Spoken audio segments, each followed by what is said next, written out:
and welcome to the History of Philosophy in China by Peter Adamson and Karen Lai, brought to you with the support of the Philosophy Department at King's College London and the LMU in Munich, online at historyofphilosophy.net. Today's episode, Going Paperless, Ancient Chinese Texts. Imagine you want to write something down, like maybe a shopping list or a groundbreaking philosophical treatise. Unfortunately, you don't have any paper. Actually, the situation is even worse. Paper hasn't even been invented yet because you live in the ancient world. What would you do? Well, it would depend a lot on where you lived. In Mesopotamia, you might produce a clay tablet covered with little wedge-shaped marks, which we call cuneiform. If you were in Egypt, or at least able to trade with Egyptians, you could write on papyrus, which was made from the plant of the same name that grew near the Nile River. Another alternative for Mediterranean shoppers and philosophers would be to write on carefully prepared animal skins, which is what we refer to as parchment. For more on these options, you can check out episode 317 of the History of Philosophy Without Any Gaps, which talked at length about manuscripts, that is, handwritten texts, in ancient Greece and Byzantium. But of course, our current concern is China, where paper was in fact invented, but only in the 2nd century or so, well into the Han Dynasty. What did Chinese people write on until then? Again, there were several options. Our earliest substantial examples of written material come in the form of inscriptions on hard materials like stone, bone, and bronze. From the Shang Dynasty, there survive oracular texts that were incised onto turtle shells and the scapulas of oxen. Sometimes outcomes of divination, using the Yi Jing, were recorded in these ways. But you'd need to write pretty darn small, or find a truly enormous turtle to fit your philosophical treatise onto a turtle shell. So it's just as well that they came up with another idea. Two, actually. In the time that the classics of Chinese philosophy were first being written and copied, texts were written either on silk, or more cost-effectively, on strips of bamboo, or sometimes wood. The pieces of bamboo we're talking about here, which scholars call slips, are long and thin. The shape is more like a ribbon than a piece of paper. Thus, scribes would write a vertical column of characters running down the length of the slip rather than along a horizontal line. The individual bamboo slips would then be tied together to make a scroll. Even when writing on pieces of silk or later on paper, the same format was used. The vertical columns were read top to bottom, with the columns read from right to left. The text as a whole could be rolled for storage and then unrolled for reading, though it seems that silk manuscripts were, at least occasionally, folded and not rolled. As you probably know, printing, like paper, was a Chinese invention, but didn't come until even later. So for the whole period we're tackling in this podcast series, texts were written by hand. As writing materials for these manuscripts, bamboo and silk had plenty of advantages over stone or bronze inscriptions. They were more portable, and you could write on them with an ink and brush, which is relatively easy and fast. On the downside, they were less durable. Even aside from the problem that it can rot, a wooden or bamboo scroll is fundamentally just a bunch of sticks bound with string or leather. It was easy for individual slips or parts of scrolls to become detached from the rest. When manuscripts have been found in the modern day, the slips need to be put back in order like a jigsaw puzzle. And a similar problem could face ancient authors. In principle, a whole scroll, or juan, would be made up of chapters, pian, which were in turn made up of smaller blocks of text called jiang, which we might translate as section or paragraph. But in practice, editors were often faced with fragments of text, even a single bamboo strip freed from its original context. But that was no reason to discard it. Any bit of writing from an authoritative source was considered precious, and editors would try to find a place for it in the overall text. All this helps to explain why many ancient Chinese philosophical texts look more like compilations of brief remarks or stories rather than treatises. That is exactly what they were. Our earliest evidence of proper texts goes back only as far as the Warring States period, and this evidence suggests that scrolls were often put together by collecting material that had no fixed order or structure. It was only in the Han Dynasty that text started to take a more stable form. Especially authoritative texts attained the status of a so-called jing, as in the titles of the I Jing and Dao De Jing. A major event in this process of canonization was the systematic organization of the imperial library holdings, undertaken by Liu Xiang and his son, Liu Xin, who died respectively in 6 BCE and 23 CE. Their method was to gather texts and edit them on bamboo, then recopy them onto silk as a final or fair copy. It's been said that prior to such developments in the Han period, Chinese texts were like a gas, whereas later works on paper are like a liquid, and still later printed texts are like a solid. The nebulous nature of early Chinese writing and textual transmission means that it is not always clear when we are dealing with a proper work, as opposed to an anthology or even a compilation of parts or fragments. A work like the Lun Yu, which we call the Analects in English, is really just a compilation of stories and remarks associated with Kongzi, and the same goes for other important philosophical texts, like the Taoist classics Tao Te Ching and Shuangzi. We obviously shouldn't think of these as books that respected figures such as Kongzi, Mozi, or Zongzi sat down and wrote. In fact, the sages are referred to in the third person. Nor are they books that just one disciple set down. Already in the Han period, it was well understood that the Analects was put together by numerous editors. So it is not really single authorship that unifies early Chinese texts, but the themes and questions that are under consideration. Individual blocks of text, the smallest units confronting the reader, might be demarcated by rhymes at the end or introductory phrases like, "I have heard it said that." With time, editors increasingly made use of textual cues, like punctuation marks at the beginning or end of a section. Or the bottom of a bamboo slip might be left blank to show that the text at the top was the end of a section or paragraph. At a larger scale, some ancient manuscripts indicate at the end how many characters are contained in the whole work, which would help users to keep track and ensure that they had the whole text at their disposal.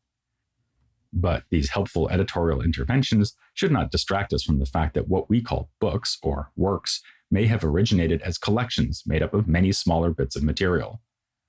The mere act of juxtaposing sections of text or anecdotes and sayings, or of putting them together into a single scroll, suggested that there was some kind of unity between them. For instance, putting two originally unrelated ethical remarks next to one another would give the reader a strong steer as to how they should be interpreted. In that context, we can understand the act of bestowing a title on a given collection of written material or associating it with the name of a great sage as a powerful unifying gesture. As the historian Mark Edward Lewis has written, given the physical characteristics of writings, texts were invariable social creations passing through numerous hands. The notion of authorship was weak or absent.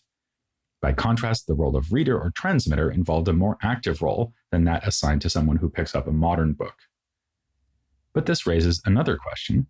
What was the status of the smaller textual units, like the sayings or anecdotes, before editors and readers put them together? Here we enter into rather controversial territory because we need to talk about the relationship between oral and written culture.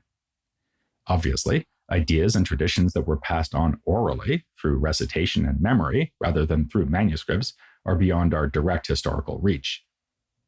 But we can speculate that behind our oldest surviving written texts, including philosophical texts, there were what you might call oral texts. It's a process we can still engage in today. Imagine writing down anecdotes about your grandparents and how much the written versions of those anecdotes might vary if the recordings were done independently by several members of your family, especially if it were done across more than one generation and each person wanted to say a specific thing about the grandparent.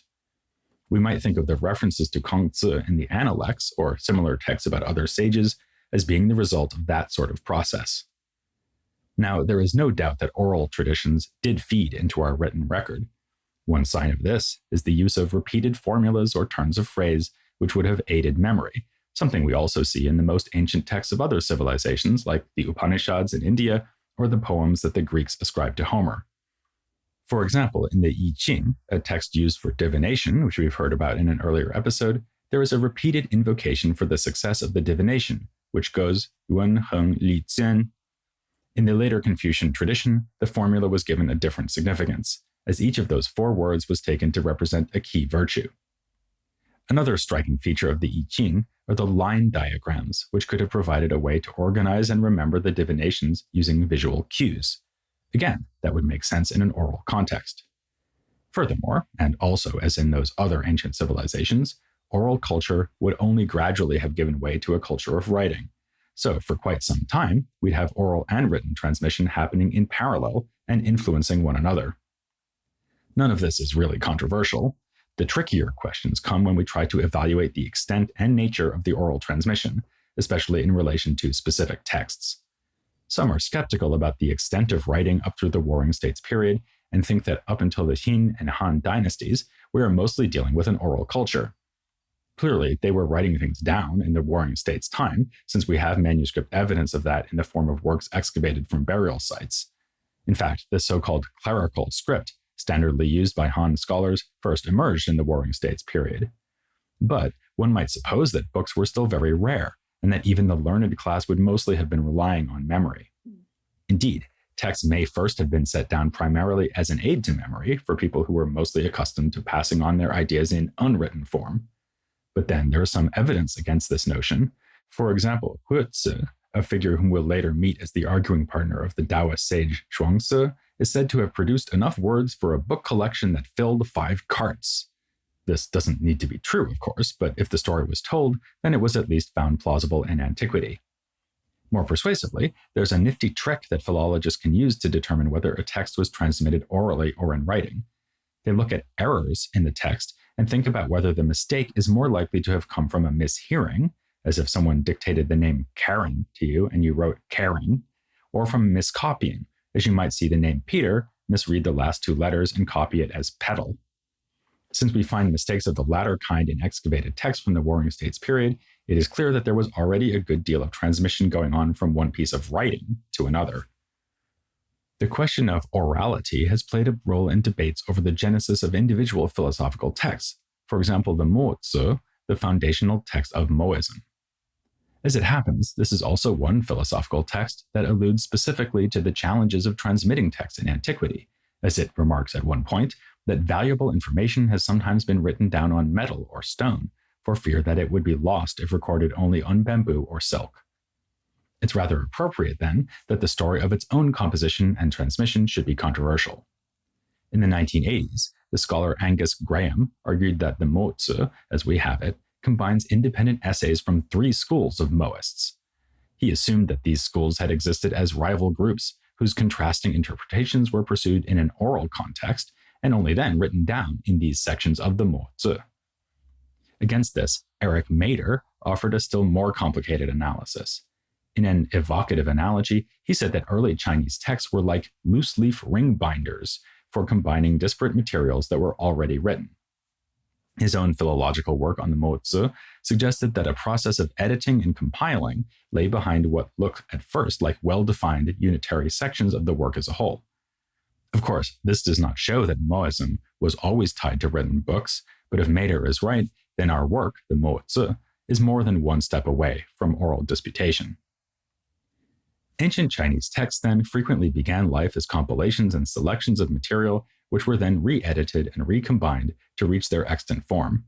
There was always a double, if not triple or quadruple, process of selection, a choice of what to write down from the oral traditions, and then a choice of which written records would be preserved and put into newly invented structures and constellations. In addition, the very physical constraints of writing encouraged brevity and led to loss, corruption, or fragmentation. No wonder that, as we said last time, ancient readers felt the need to compose and consult commentaries to make sense of the works that came down to them. Again, this is a pattern we see in other civilizations, notably in India, where the compressed and enigmatic authoritative works known as sutras received commentaries, called bhashyas, without which they were pretty well incomprehensible.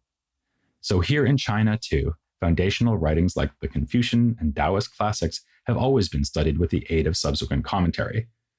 As John Makem has pointed out in his study of the Confucian exegetical tradition, commentators who believe that they can somehow interpret the Analects without being influenced by earlier interpretations are deluding themselves. And there's a further twist. The commentaries too were texts and could also undergo complicated vagaries of transmission. We can see this from Makem's study of a commentary called Lunyu Jijie, or Collected Explanations on the Analects. It was supposedly written by Hu Yin, but Makem argues that it was likely a collective effort by the 5 scholars who presented it to the Han throne in the 240s, Hu Yan being only one of these 5. So this commentary reflects the complex priorities of a group who did not always see eye to eye.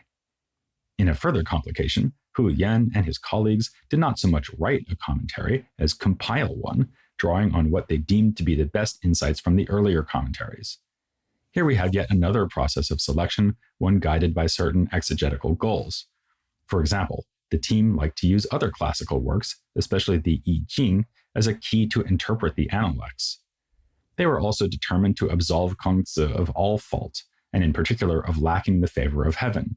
Thus, they were at pains to find an explanation for his travails as an itinerant scholar who faced poverty and settled on the idea that facing such hardships could be part of following the Tao, which is why Kongzi said that one should not try to escape them. The approach taken by the compilers of the collected explanations on the Analects shows their devotion to the Confucian tradition in another way, too.